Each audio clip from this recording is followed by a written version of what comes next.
आइए बात करते हैं इस वीडियो में कि ये कोरोना की स्टेजेस क्या होती है। पहली स्टेज, विदेश से नवांकुर आया, एयरपोर्ट पर उसको बुखार नहीं था, उसको घर जाने दिया गया, पर उससे एयरपोर्ट पर एक शपथ पत्र भरवाया गया कि वह 14 दिन तक अपने घर में कैद रहेगा और बुखार आदि आने पर इस नंबर पर संपर्क करेगा।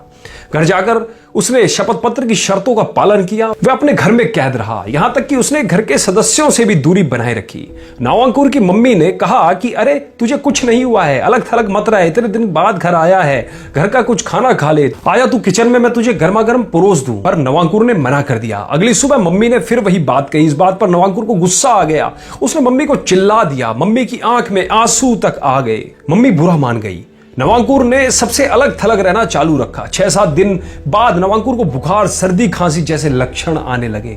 नवांकुर ने हेल्पलाइन पर फोन लगाया, कोरोना टेस्ट किया, वह पॉजिटिव निकला। उसके घर वालों का भी टेस्ट किया गया, वह सभी नेगेटिव निकले। पड़ोस की 1 किलोमीटर की परिधि में सबसे पूछताछ की गई, ऐसे सब लोगों का टेस्ट भी किया गया। सबने कहा कि नवांकुर को किसी ने घर से बाहर निकलते नहीं देखा, क्योंकि उसने अपने आप को अच्छे से आइसोलेट किया था, इसलिए उसने किसी और को कोरोना नहीं फैलाया। नवांकुर जवान था, कोरोना के लक्षण बहुत मामूली थे, बस बुखार, सर्दी, खांसी, बदन दर्द आदि हुआ। 7 दिन की ट्रीटमेंट के बाद वह बिल्कुल ठीक होकर अस्पताल से छुट्टी पाकर घर वापस आ गया। जो मम्मी कल बुरा मान गई थी, वो आज शुक्र मना रही थी कि घर भर को कोरोना नहीं हुआ। यह पहली स्टेज जहां सिर्फ विदेश से आए आदमी में कोरोना है, उसने किसी दूसरे को यह नहीं दिया। अब आइए बात करते हैं स्टेज 2 की। राजू में कोरोना पॉजिटिव निकला। उससे उसकी पिछले दिनों की सारी जानकारी पूछी गई। उस जानकारी से पता चला कि वह विदेश नहीं गया था, पर वह एक ऐसे व्यक्ति से संपर्क में आया था जो हाल ही में विदेश होकर आया है। वह परसों गहने खरीदने के लिए एक ज्वेलर्स पर गया था।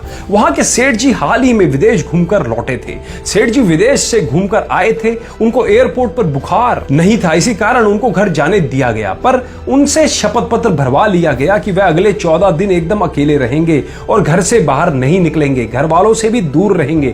विदेश से आए इस गंवार सेठ जी ने एयरपोर्ट पर भरे गए उस शपथ पत्र की धज्जियां उड़ाई। घर में वह सबसे मिला, शाम को अपनी पसंदीदा सब्जी खाई और अगले दिन अपनी ज्वेलरी दुकान पर जाकर बैठ गया। सेठ जी क्या बोलता है, पागल हो गया, सीजन का टाइम है, लाखों की बिक्री है, ज्वेलर साहब अपनी दुकान बंद थोड़े ना करेंगे।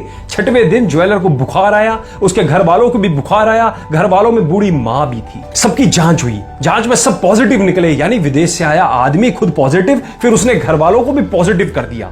इसके अलावा वह दुकान में 450 लोगों के संपर्क में आया, जैसे नौकर, चाकर, ग्राहक आदि। उनमें से एक ग्राहक राजू था। सब 450 लोगों का चेकअप हो रहा था।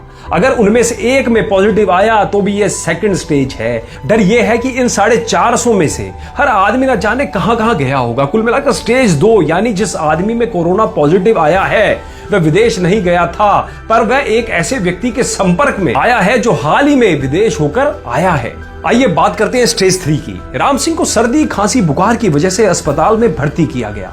वहां उसका कोरोना पॉजिटिव आया, पर राम सिंह ना तो कभी विदेश गया था, ना ही वह किसी ऐसे व्यक्ति के संपर्क में आया जो हाल ही में विदेश होकर आया है। यानी हमें अब वह स्रोत नहीं पता कि राम सिंह को कोरोना कहां लगा और कैसे लगा। स्टेज 1 थी जहां पे आदमी खुद विदेश से आया था, और स्टेज 2 में पता चला जहां पे सेठ जी और उनके संपर्क में आए हुए लोग सबका टेस्ट किया गया और उनको 14 दिन के लिए अलग थलग कर दिया गया। स्टेज 3 में आपको स्रोत ही नहीं पता। स्रोत नहीं पता तो हम स्रोत को पकड़ नहीं सकते, उसको अलग थलग नहीं कर सकते। वह स्रोत ना जाने कहां होगा और अनजाने में कितने सारे लोगों को इन्फेक्ट कर देगा। आइए अब जानते हैं स्टेज 3 बनेगी कैसे। सेठ जी जिन 450 लोगों के संपर्क में आए, जैसे ही सेठ जी के पॉजिटिव होने की खबर फैली तो उनके सभी ग्राहक, नौकर, नौकरानी, घर के पड़ोसी, दुकान के पड़ोसी, दूध वाला, बर्तन वाला, चाय वाला, सब अस्पताल को दौड़े। सब लोग कुल मिलाकर 440 थे। 10 लोग अभी भी नहीं मिले। पुलिस व स्वास्थ्य विभाग की टीम उनको ढूंढ रही है। उन 10 में से अगर कोई किसी मंदिर आदि में घुस गया, ट्रेन के अंदर घुस गया, तब यह वायरस खूब फैलेगा। दोस्तों यही स्टेज 3 है, जहां आपको स्रोत का पता ही नहीं है। अब सबसे बड़ा प्रश्न यह उठता है कि स्टेज 3 का उपाय क्या है। 14 दिन का लॉकडाउन, कर्फ्यू लगा दो, शहर को 14 दिन एकदम तालाबंदी कर दो, किसी को बाहर ना निकलने दो। आइए अब आपको बताता हूं इस तालाबंदी से क्या होगा। हर आदमी घर में बंद है। जो आदमी किसी संक्रमित व्यक्ति के संपर्क में नहीं आया है तो वह सुरक्षित है, तो अज्ञात स्रोत है वह भी अपने घर में बंद है। जब वह बीमार पड़ेगा तो वह अस्पताल में पहुंचेगा और हमें पता चल जाएगा कि अज्ञात स्रोत यही है। हो सकता है कि इस अज्ञात स्रोत ने अपने घर के 4 लोग और संक्रमित कर दिए हैं, पर बाकी का पूरा शहर तो बच गया। अगर लॉकडाउन ना होता तो वह स्रोत पकड़ में नहीं आता और वह ऐसे हजारों लोगों में कोरोना फैला देता, फिर यह हजार अज्ञात लोग लाखों में इसको फैला देते। इसलिए लॉकडाउन से पूरा शहर बच सकता है और अज्ञात स्रोत पकड़ में आ जाएगा। अब क्या करें कि स्टेज 2, स्टेज 3 में ना बदले।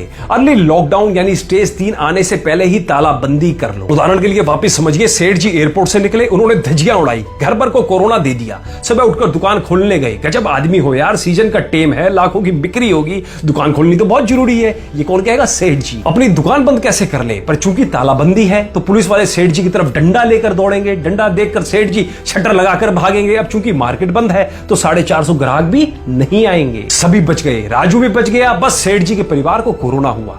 6वें दिन या 7वें दिन तक कोरोना के लक्षण सामने आ जाते हैं। विदेश से लौटे लोगों में लक्षण आ जाएं तो उनको अस्पताल पहुंचा दिया जाएगा और नहीं आए तो इसका मतलब वो कोरोना नेगेटिव है। तो दोस्तों आपको क्या करना है, इस वीडियो को ज्यादा से ज्यादा अपने सभी दोस्तों में, अपने सभी रिश्तेदारों में इस वीडियो को ज्यादा से ज्यादा फैलाइए, जिनसे उन्हें हर स्टेजेस के बारे में जानकारी हो जाए। और आपसे भी मैं हाथ जोड़ के निवेदन करता हूं कि 14 दिनों तक लॉकडाउन की स्थिति में रहे। दोस्तों अंत में बस एक ही विनती करना चाहूंगा कि प्रार्थना करिए कि हे परमात्मा, इस कोरोना वायरस को जितना जल्दी हो सके खत्म कीजिए। वो बैठा परमात्मा, वो ऊपर बैठा बाजीगर हम सबकी रक्षा करेगा।